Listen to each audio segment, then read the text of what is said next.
Welcome back to Character Conversions, where I try to bring fictional characters to life in D&D. Today we're giving life to God's Assassin, the Angel's Dust, Judas Priest, Alexander Anderson.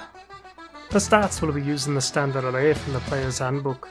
For strength we will have a 10, as an anime character he shows remarkable feats of strength, but this is D&D, so we must focus on theme over exact representation. Our dexterity will be 15, we run around in our basic priestly robes and our main weapon will be finessable. Constitution will be 14, we can have our arm blown off and still keep going, we need high hit points. Intelligence will drop to 12 and we are knowledgeable of our religious text. Wisdom will be 13, don't want to let the creatures of the night sneak up on us after all. And finally, Charisma will be 8. Those that follow us are a part of our religion and impressed by our actions, not our words. We aren't out there trying to convert the bloody heathens, we're sticking them with our knife. For race, Alexander Anderson is a human in the source material. More specifically, he is what is called a regenerator, a living weapon engineered by the human race. For our build, we'll be going with Dwarf. The reason will be apparent over the next 4 levels. Baseline Dwarf increases our constitution by 1. We gain a base speed of 25 feet, and dark vision up to 60 feet. Dwarven Resilience gives us advantage against poisons and resistance to poison damage. Dwarven Combat Terrain gives us proficiency with Battle Axe, Hand Axe, Light Hammer, and Warhammer, though none of these are important to our build. For tool proficiency, we will go with Smith's Tools. We're gonna need bayonets for days after all. Stone Cunning will help us if we need to identify any architecture of stone. And in languages, we will begin with Common and Dwarfish. Our subrace will be Heal Dwarf, increasing our wisdom by +1, raising it to a 14. And finally we gain Dwarven Toughness, giving us an additional 1 HP every level. The max height of a dwarf is about 5 feet, so we are a wee bit below Anderson's 6'8", so you can either have to get over that, or switch out Heal Dwarf for Durgar, which can naturally enlarge themselves. You'd have to deal with the sunlight sensitivity, but you fight the creatures of the night anyway. For background, we are a member of the militant arm of a church, so soldier or acolyte could work for this build. I will go with acolyte for my build. We will be gaining religion and insight as skills, and an additional 2 languages. For those languages, let's pick up Celestial and Infernal, so we can read all sorts of religious texts. For class, I wanted to do a Monk Paladin multiclass, but it really wasn't viable with the stat array.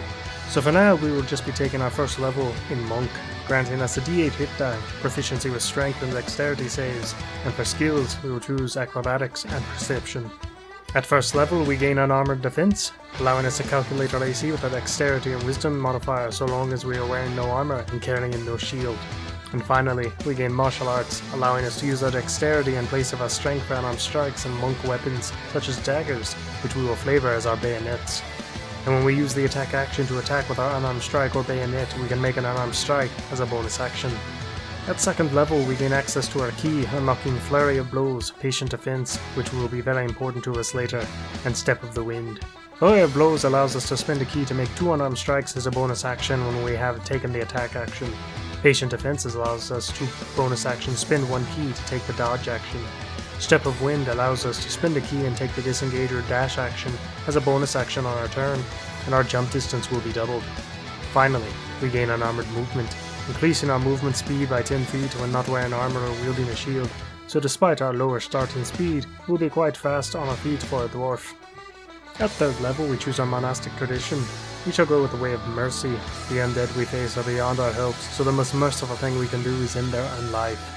We gain Implements of Mercy, giving us proficiency with the skills Insight and Medicine, and the Herbalism Kit. Hand of Healing allows us to, as an action, spend 1 key point to touch a creature and restore a number of hit points equal to a roll of our martial arts die, plus our wisdom modifier. When we use Flurry of Blows, we can replace one of these unarmed strikes with the use of this feature without spending key points for the healing. Hand of Harm allows us to once per turn spend a key point to deal extra necrotic damage equal to our martial arts die, plus our wisdom modifier. This one doesn't really fit the theme of the character so well, and therefore may not see much use, but thematically, the human technology granting us our healing powers could be inverted to cause more damage to our opponents. From Tasha's Cauldron, we will pick up Key Fueled Attack, so whenever we spend 1 key point or more as part of our action, we can also make 1 attack with an unarmed strike or a monk weapon as a bonus action. And finally, we gain Deflect Missiles, allowing us to as a reaction reduce the damage of a ranged weapon attack by 1d10 plus our dexterity modifier. No longer do we fear the basic ranged attacks of our enemies. Be on the lookout for the Jackal Bow. Moving on to 4th level, we gain Slow Fall, allowing us to use a reaction when we fall to reduce any falling damage we take by an amount to 5 times our monk level. We also gain our first ability score improvement, which we will trade for a feat from Xanathar's Guide to Everything. We take Dwarven Fortitude, increasing our constitution by +1 to a 16, and now whenever we take the dodge action in combat we can spend 1 hit die to heal ourselves. Now as a monk we're able to dodge as a bonus action for 1 key, so we can still take our attack action and still heal ourselves, a true regenerator. And finally, we can take Ladle Full of Tasha's Cauldron once again and gain the Quickened Healing monk ability. This allows us to, as an action, spend 2 key points and roll a martial arts die, and you gain a number of hit points equal to the number we roll plus our proficiency bonus. 5th level sees us gaining extra attack, so now when we take the attack action, we can make 2 attacks now instead of 1. Even better when you add in that our martial arts die is now increased to a d6. Bayonets for days! We also gain Stunning Strike, allowing us to force a target who we have hit with a melee attack to make a constitution save or be stunned until the end of our next turn, very nicely represented by how we stuck Alucard to the wall with our knives. At 6th level, we gain Physician's Touch. Now when we use Hand of Healing, we can end 1 disease or cure the target of being blinded, deafened, paralyzed, poisoned, or stunned. When we use Hand of Harm, we can subject the target to the poison condition until the end of our next turn. 7th level grants us Evasion. Now when we succeed on a Dexterity saving throw for half damage, we instead take no damage instead, and half damage if we were to fail. Stillness of Mind allows us to use our action to end 1 effect on ourselves that is causing us to be charmed or frightened. We are too righteous to be frightened or charmed by our vampiric opponents. 8th level, we gain another ability score improvement. Let's trade this one for the Piercer feat from Tasha's Cauldron. We can increase our dexterity by 1, raising it to a 16. And now, once per turn, when we hit a creature with one of our bayonets, we can re-roll the damage dice, but we must use the re-roll. In addition, when we score a critical hit with our bayonets, we can roll 1 additional damage die for the critical. At 9th level, our unarmored movement improves, now allowing us to move along vertical surfaces and across liquids as our turn without falling during the movement. We just have to end on solid ground. At 10th level, we gain Purity of Body. Our regeneration is so powerful now it makes us immune to disease and poison. And our unarmored movement also increases to 20 feet, now making us faster than a basic draft horse. At 11th level, we gain Flurry of Healing and Harm. When we use our Flurry of Blows, we can now replace each of the unarmed strikes with the use of our Hand of Healing without spending key points for the healing. Secondly, when we use our Flurry of Blows, we can use Hand of Harm with that strike without spending the key points for Hand of Harm. We can still use Hand of Harm, only once per turn though. At 12th level, we gain another ability score improvement. We will increase our dexterity once again, raising it to an 18. At 13th level, we gain Tongue of the Sun and Moon. By the grace of our God, we are one with all beings, and now understand all languages. Any creature who speaks a language can understand what we have to say. At 14th level, we gain Diamond Soul, giving us proficiency with all saving throws. In addition, when we want to make a saving throw and fail, we can spend 1 key to re-roll it and take the second result. 15th level and Monk grants us Timeless Body. Now our regenerative abilities stop us from aging or being magically aged, but our time still must come eventually. We do still die of old age. Finally, we no longer need food or water, sustained by solely our faith in God. 16th level sees us gaining an additional ability score improvement. Let's cap our dexterity at 20 and move on. 17th level, our martial arts die increases to a d10, and we gain the Hand of Ultimate Mercy. This allows us to, as an action, once per long rest, touch the corpse of a creature that died within 24 hours, and return them to life for 5 key points. While Father Anderson never used an ability like that, thematically, I think the idea of us kneeling over a body, saying a brief prayer, and bringing them back to life sounds amazing. At 18th level, we gain Empty Body, allowing us to use our action to spend 4 key points to become invisible for 1 minute. During this time, we also have resistance to all damage but force damage.